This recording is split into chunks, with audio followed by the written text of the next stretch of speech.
안녕하세요. 성악가 테너 강내우입니다.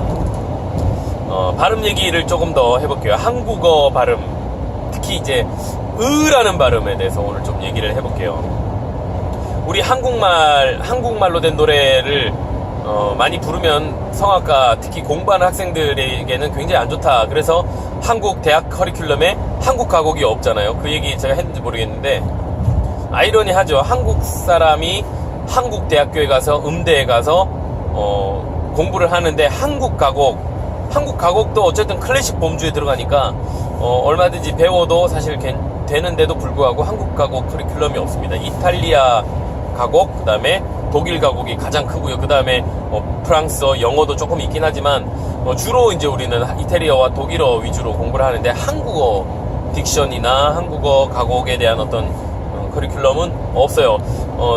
예종 같은 경우에 한국 가곡이 있긴 하지만 아주 드문 케이스입니다. 거의 일반적으로는 없어요. 왜 그러냐면 한국 발음이 너무 어렵기 때문에 그래요. 한국 발음이 어려운 여러 가지 이유들이 있어요. 받침이 일단은 많고요. 한국 곡에는. 물론 외국 언어에도 받침들이 있지만 한국만큼 그렇게 많이 받침들을 많이 쓰지 않고 이중모음들도 많고요. 그리고 으라는 모음, 지금 얘기하고 싶은 이 으라는 모음이 아주 많이 들어가 있는데요. 이런 정말 노래하기 어려운 발음들이 옆으로 이렇게 퍼지는 스타일의 언어 체계가 우리나라 언어이기 때문에 소리를 앞뒤로 이렇게 보내야 되는 그 성악적인 벨칸토적인 발성하고는 참 맞지가 않습니다. 옆으로 퍼지는 구조 자체도, 왜냐면 우리 두상의 구조 자체도 우리는 우리는 단두형, 옆으로 벌어지는 이렇게 두상을 단두형이라고 그러고요. 앞뒤로 이렇게 길어지는 두상을 장두형이라고 그러는데, 우리가 그 차이가 있죠. 그래서 우리에게 가장 잘 맞는 언어가 개발이 된 것이 우리나라 언어예요.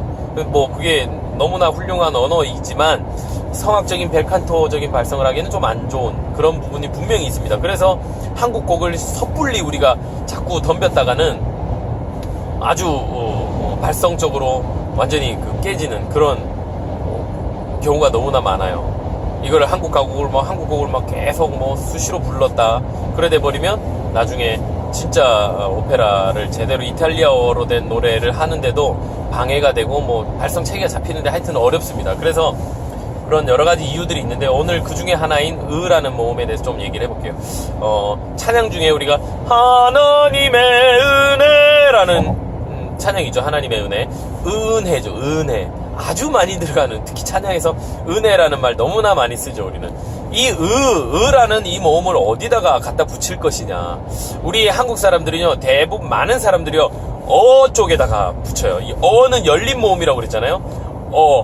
그래서 하나님의 은혜 쪽으로 많이 가는 경우가 있습니다. 그리고 으라는 말을 억지로 하고 목에다가 잡는 경우가 태반이고요. 저는 늘 강조하는 것이 으라는 모음을 우에다가 우 쪽에다 포커스를 맞춰야 된다고 얘기를 하는데, 구분을 좀 드리면 이래요. 일단 일반적인 경우는 하나님의 은혜 이렇게 돼요. 이게 제가 들어보니까 아무래도 스마트폰으로 제가 녹음을 해서 그 음질이나 어떤 질감의 차이가 명확하게 드러나지 않고 다 비슷하게 좀 들리는 그런 경향이 조금 있긴 합니다. 그런데 어쨌든 차이는 있으니까 여러분들이 잘 구분을 해보세요. 은혜로 갔어요. 첫 번째는. 두 번째는요, 하나님의 은혜로 갔어요. 두 개가 뭐가 다르냐면, 으라는 발음을 비강 쪽으로 우에 가깝게 넣었느냐 안 넣었느냐의 차이예요. 첫 번째는 넣지 않았어요. 그냥 우리가 일반적으로 습관적으로 아무렇지도 않게 별 생각 없이 하는 스타일입니다. 하나님의 하면 여기에 근육에 힘이 들어가면서 가 목에 탁 걸렸어요. 그 다음 중요한 거는요, 그 만이 문제가 아니라 해가 문제라는 거예요. 은혜. 하나님의 은혜가 돼버려. 은혜.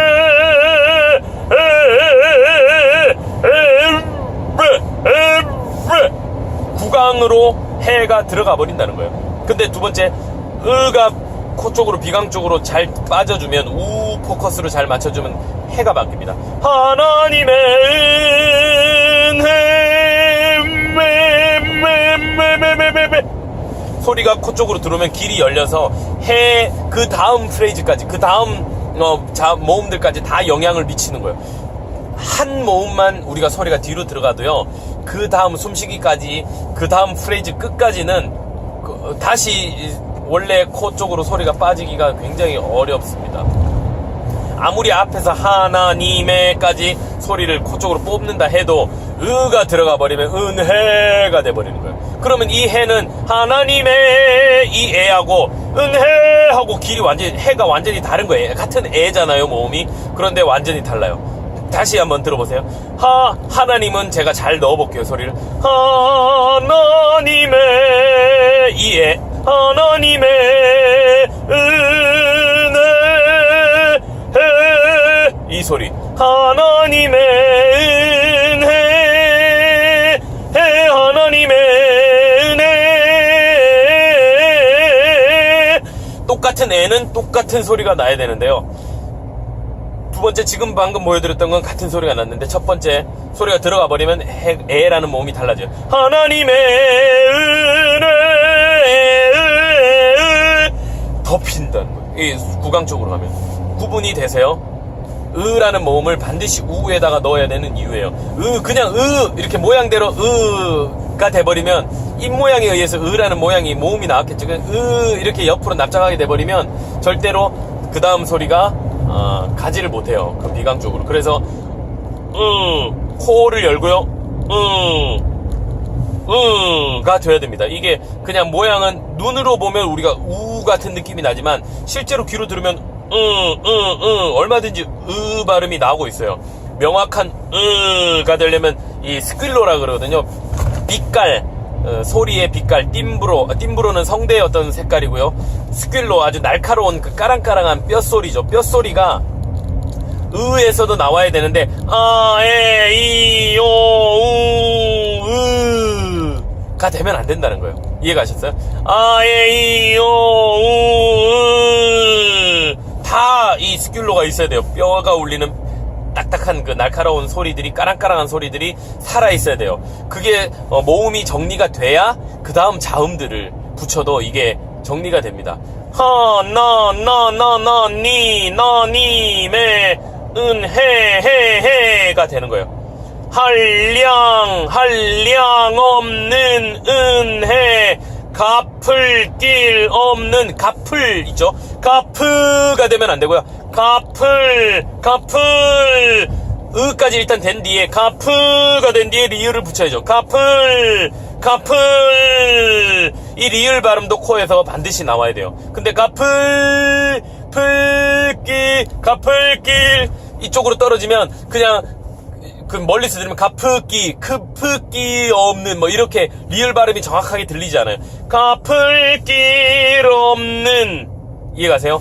정확한 발음을 위해서. 그래서 모음이 정확하게 코 쪽에 포커스가 잡혀 있고, 자음을 입에서 자유롭게, 구강에서 자유롭게 자음을 명확하게 발음을 해주게 되면 한국 가사가 정말 잘 들리게 돼요. 한량 없는 은혜, 갚을 길 없는 은혜, 내 삶을 애워 싸는이 아니라 싸는 하나님의 은혜, 얼마든지 내가 원하는 대로 발음이 됩니다. 다음 시간에는요, 이 받침들 중에 어떻게, 지금 리을을 제가 좀 얘기를 했는데, 리을처럼 이렇게 받침으로 넘어갈 때 소리가 어떻게 되는지에 대해서도 좀 알려드리도록 할게요.